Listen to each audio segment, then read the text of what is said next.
तमाम घणो शुक्रगुज़ार आहियां असांजे वाइस चेयरमैन सजाद इमदाद जो, जंहिं ही मेड़ो मचायो ऐं सभिनी दोस्तनि खे गॾु कयो। अॼु 10 मार्च आहे। 10 मार्च असांजे तारीख़ आहे। 10 मार्च असांजी जदोजहद आहे ऐं मार्च में बाग़ी माण्हू पैदा थींदा आहिनि, सरकश माण्हू पैदा थींदा आहिनि। ऐं अॼु 10 मार्च ते असांजो सरवान, असांजो चेयरमैन हाजी अब्दुर्रज़ाक़ मेमन पैदा थियो। तारीख़ में फ़र्द ॼमंदा आहिनि, तारीख़ में फ़र्द जो किरदारु हूंदो आहे। छो त फ़र्द रुगो ॼमण न आहे, पर उनजी हिस्ट्री आहे, उनजी तारीख़ आहे। त उन माण्हूअ पंहिंजे ॼमण सां, पंहिंजे तरीक़े सां हिन समाज खे छा ॾिनो, हिन समाज में कहिड़ी मूवमेंट आंदई। दुनिया में हज़ारे माण्हू आया आहिनि, पर उन्हनि माण्हुनि खे यादि कयो वेंदो आहे जंहिंजो किरदारु हूंदो आहे, जंहिंजी जदोजहद हूंदी आहे। न त हज़ारे मुक़ाम भरिया पिया आहिनि।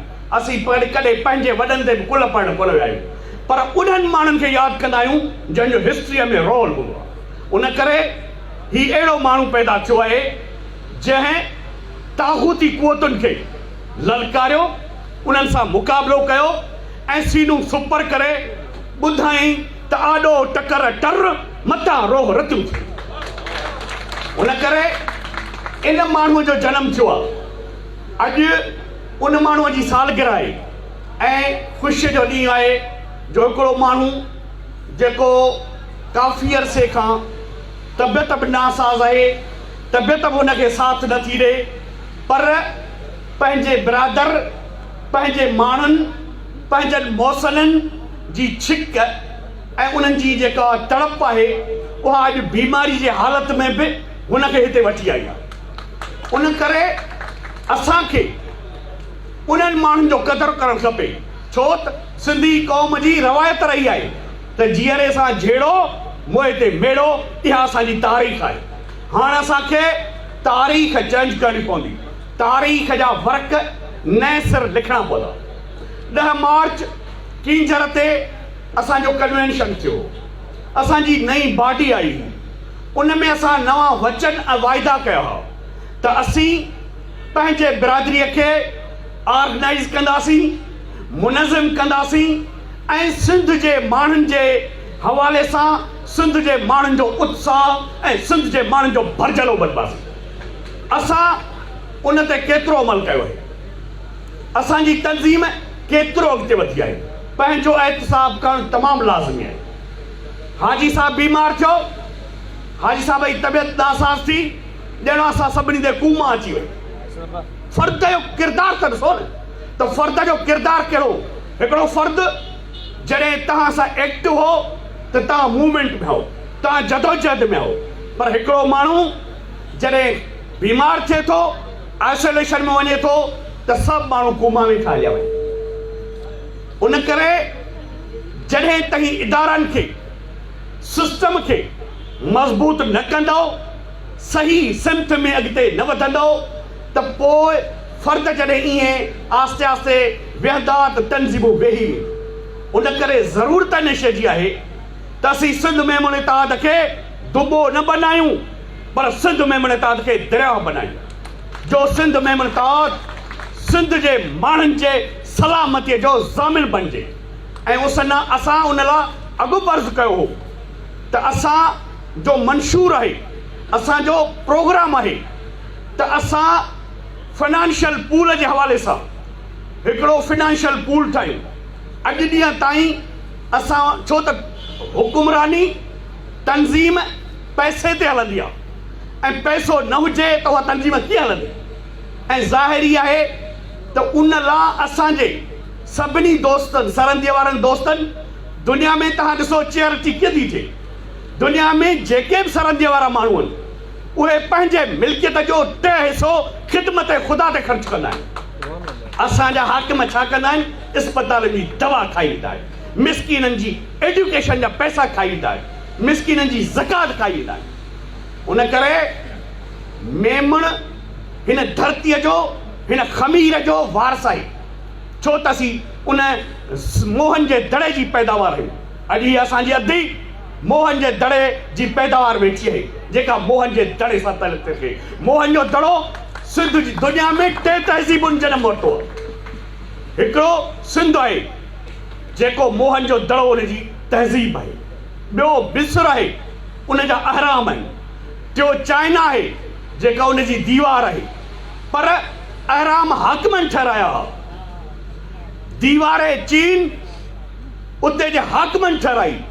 पर मोहन जो दड़ो असांजे माण्हुनि ठाहियो, असांजे तहज़ीब, असांजे तमंदुनि जी निशानी।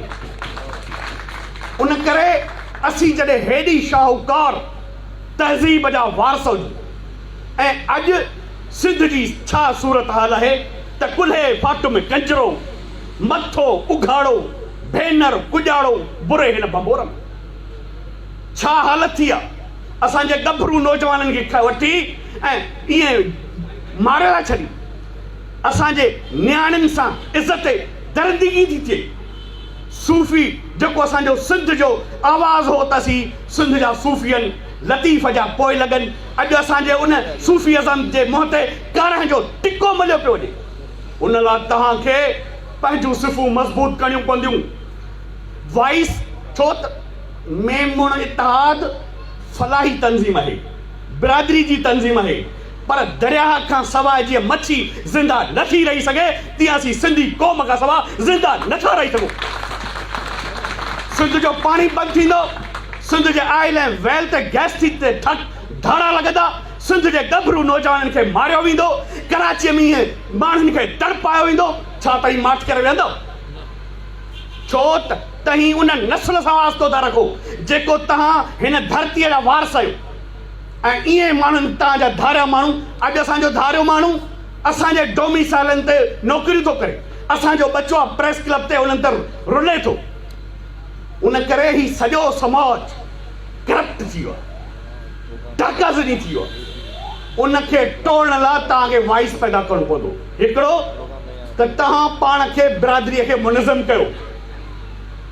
मेमणनि जी हिकिड़ी लिमिटेड कंपनी ठाहियो, जंहिंमें सभु वापारी हुजनि, पैसे वारा हुजनि, उहे ठाहे स्टॉक एक्सचेंज में शेयर कयो, पंहिंजे नौजवाननि लाइ रोज़गार जा पैदा कयो। ॿियो त नंढियूं नंढियूं काटेजिस फैक्ट्रियूं हणो।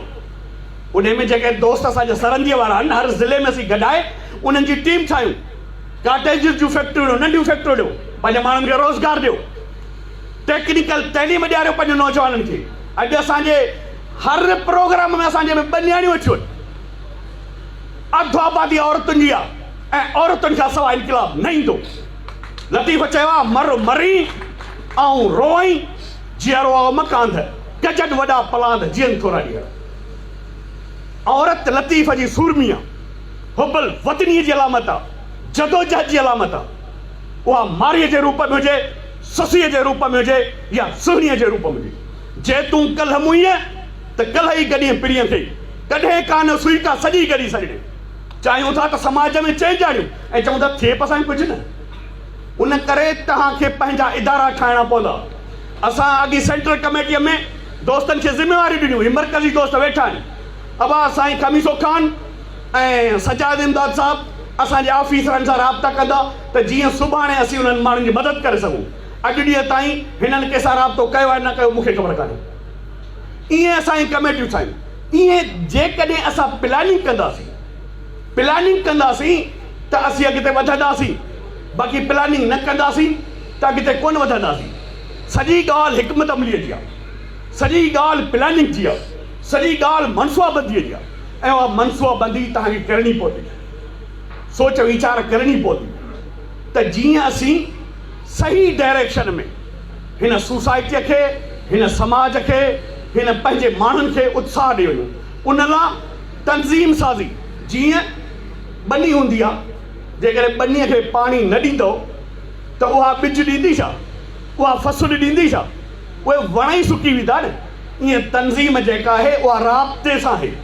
तव्हांजो राब्तो हूंदो, तव्हांजो कम्युनिकेशन हूंदो, तव्हांजी मोहबत वधंदी, तव्हांजो प्यारु वधंदो ऐं तव्हांजा इशूज़ थींदा, मसइला थींदा, तव्हां सां गॾु बीहंदो।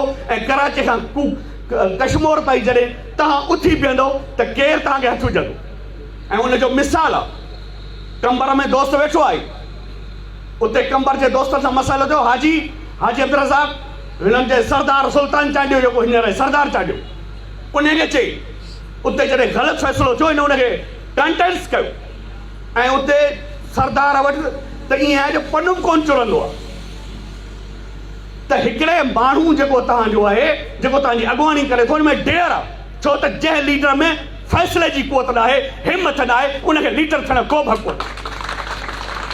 लीडर हमेशह उहो थींदो आहे जीअं शमा हूंदी आहे, शमा जली वेंदी आहे पर ॿियनि खे रोशनी हूंदी आहे।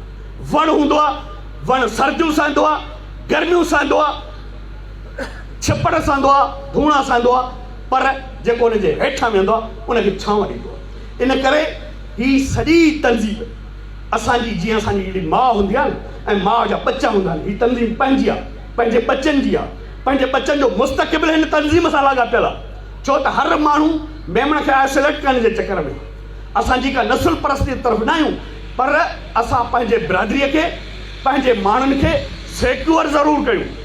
उन लाइ हिकमत अमली प्लानिंग सॼियूं शयूं कयूं, ऐं इहे चंद गुज़ारिशूं हुयूं जेके मूंखे पंहिंजे लीडरनि खे बि करियूं, तव्हांखे बि करियूं। छो त हर माण्हू पंहिंजे हिसे जो कमु कंदो, मर्कज़ पंहिंजे हिसे जो कमु कंदो, ज़िलो पंहिंजे हिसे जो कमु कंदो, यूनिट पंहिंजे हिसे जो कमु कंदो, तॾहिं असीं कंहिं नतीजे ते पहुचंदासीं। न त हर को ॿिए ते आङुर खणंदो, हर को ॿिए मां तीर ऐं तबरा हणंदो, त पोइ कमु न हलंदो। उन करे असां सही सिर्फ़ु बंदे तरफ़ वञूं। असां तंज़ीम साज़ीअ जेका तमामु जुमूद जो शिकार आहे हाजीअ जे हिन आइसोलेशन ऐं बीमारीअ खां पोइ, उनखे वरी अलाह हाजीअ खे सिहत ॾिनी आहे। हाणे उनखे तंज़ीम खे वरी उन आइसोलेशन मां कढी हिन जिदत जे तरफ़ वठी वञूं। छो त मूंखे तॾहिं अहसासु थियो जॾहिं हीउ दोस्त जेको मज़हर मेमण जे हवाले सां फ़ैसिले लाइ असां वटि उते भाऊ सजाद जे बंगले ते थारू शाह में आया, असां हुननि सां ॻाल्हाए कोन पिया सघूं, हू फ़ैसिले में असांखे अहिड़ो फासाइनि पिया। पोइ नेठि हुननि खे टेक्निकल नमूने सां चयो, हाजी त सही ॻाल्हि, हाजी सही थींदो, पोइ फ़ैसिलो थींदो। अहसासु थींदो माण्हूअ खे त माण्हूअ जो क़द छा आहे, माण्हूअ जी अहमियत छा आहे, माण्हूअ जी अफ़ादत छा आहे। उन करे हर माण्हूअ जो क़दुरु करणु खपे, हर माण्हूअ खे मोहबत ॾियणु खपे, ही नफ़रत जा तीर ख़तमु थियणु खपनि। असांखे हीअ तंज़ीम खे, छो त तंज़ीम जी सही प्लानिंग ई असांजी अॻिते वधंदी। असांजी युथ जेका आहे उहा बि कमज़ोर आहे, असांजी लायर में बि कमज़ोर आहे। हाणे जीअं जीअं ज़िला फाल थींदा, असां हाजी साहिब खे बि रिक्वेस्ट कंदासीं त जल्दी CSE जो इजलास सॾे उन में मनसूबाबंदी कयो, फिनेंशियल पूल जे हवाले सां, टेक्निकल तइलीम जे हवाले सां, या असां जेको चयो त लाइब्रेरियूं। छो त जीअं कुझु इलाइक़नि में ख़ैराती अस्पतालूं, जीअं हाजी साहिब जेका मटियारी जे अंदरि थिए पई, एम्बुलेंस सर्विस शुरू थी आहे, ईअं। छो त असां सियासी पार्टी त कोन्हे, समाजी तंज़ीम आहियूं, फलाही इदारा खोलियूं। एधी हिकिड़ो छा हिकिड़े माण्हू कमु कयो, सॼी दुनिया में उत्साह पैदा करे वियो, लाशा खणंदो हो। पर तव्हांखे ख़बर आहे त जॾहिं मोह थिए, जॾहिं हिन दुनिया में प्यालो थिए कई, त हू ॿिनि वॻनि में, हिकिड़े बूट में, ऐं आख़िर में पंहिंजा अखियूं जेके उहे बि डोनेट करे ॾेई। छा क़ुर्बानीअ जो मादो आहे। त उन लाइ क़ुर्बानी एॾी करणु खपे, दिलि ऐं जिगर एॾो वसी हुजणु खपे, ज़हन कुशादा हुजणु खपनि। जेकॾहिं ज़हन नंढड़ा हूंदा, ज़हन कुशादा न हूंदा, असीं कंहिंजे तनक़ीद ते, कंहिं ते शइ ते यकदमि चढ़ंदासीं त असीं अॻिते सफ़र न करे सघंदासीं। ही ज़ालिम दुनिया आहे, हिन में तव्हांखे अकुल सां, ॾाहप सां, टेक्निक सां पंहिंजा फ़ैसिला करणा पवंदा। इन करे मेमण ताज पहिरें नंबर ते त हिकिड़ो त सॼी सिंध में जेको हुनजो तारुफ़ ऐं फेज़ आहे। असां में वीकनेसियूं कहिड़ियूं आहिनि? वीकनेस इहा त असांजो तंज़ीमी ढांचो थोरो कमज़ोर आहे, असां वटि पैसो कोन्हे। उन लाइ पैसो भला हिकिड़ो माण्हू हलाए सघंदो हुया जॾहिं सभु फुड़ी फुड़ी तला कंदासीं। ऐं आऊं इहो दवा सां थो चवां, मेंबरशिप फार्म हिन वारे असीं चढ़ाए हर ज़िले खे पाबंद कंदासीं, तो मेंबरशिप करे उनजी फ़ी 50 रुपया रखो। बाक़ी जेको दोस्त ॾेई सघे थो रज़ा करणु, ईअं असीं पंहिंजे अकाउंट में जॾहिं असीं करोड़नि, केतिरा तव्हांखे ख़बर आहे त केतिरा मेमणनि, 90 लख मेमणनि सॼी सिंध में रुपयो रुपयो कनि, तव्हांजा अलाए केतिरा किरोड़ थियनि, उन मां त पाण माण्हुनि जी मदद करे सघो। हालां पुराणा में रुगो सिविल सोसाइटी ठही आहे, हुनने हिकिड़ो रुगो फेसबुक ते बयान था छॾींदा बा हिन फलाणे माण्हूअ खे कैंसर में पैसा अची वञनि, इन करे ॾियण जो चस्बो धारबो। छो त असां सदाई जेके आहियूं उहे ख़िदमत जे जज़्बे सां आहिनि। हीअ असां वटि वली भाई ही अस्पतालूं गिदुअ जी अस्पताल अॻे माण्हू हुआ जेके कमु करे ऐं अॼु कनि पिया। उन करे उन रवायत खे जारी रखंदे असीं पंहिंजे तंज़ीमी स्ट्रक्चर, छो त जेतिरी तंज़ीम अप थींदी, जेतिरी तंज़ीम मुनज़म थींदी, ओतिरो तव्हांजो वॉइस, तव्हांजो आवाज़ मुनज़म थींदो। ही सभु सियासी क़ुवतूं, अॼु ही जेको सियासी क़ुवतुनि ढांचो हींअर टेक्निकल गवर्नमेंट ॿियूं टियूं सभु रिंगट पिया हलनि। जॾहिं तव्हां मुनज़म थींदो, जॾहिं सॼी सिंध मां आवाज़ ईंदो, इहे सादा हाकिम, सादा ऑफिसर ऐं उते जेके चूंडियल मेंबर आहिनि, जेके असेंबली में बीहनि था, इहे हाजी साहिब फ़ोनूं कंदा, अदा टंडे मोहम्मद वारनि खे त फ़ोन कर, मूंखे वोट कर, अबा गोलार्ची वारनि खे त फ़ोन कर। जॾहिं तव्हां ताक़त ॾेखारींदो त असांजो सरवान हिकु आहे, असां गॾु आहियूं, त तव्हांखे इज़त ऐं अहमियत मिलंदी, तव्हांखे नौकरियूं मिलंदियूं। इन करे पाण खे उन तरफ़ खणी वञो, उन तरफ़ खणी वञो, ताक़त जे तरफ़ खणी वञो। छो त हिते ॿोली जेका आहे उहा ताक़त जे तवाज़ुन सां ॻाल्हाई थी वञे। उन करे जेतिरो पंहिंजो ताक़त जो तवाज़ुन वधाईंदो, ओतिरो तंज़ीम मज़बूत थींदी, लीडरशिप मज़बूत थींदी, त तई मज़बूत थींदो। हाणे आउं इलाही ॻाल्हायो आहे, आख़िर में हिकिड़ो शेर चई, पंज जॻह थो वठां। तूं चओ त पुछां, तूं चओ त लुछां, पर तोखां हिकिड़ी ॻाल्हि पुछां, तूं कंहिं कंहिंखे ख़ामोश कंदे ऐलान हज़ारे मान रुगो।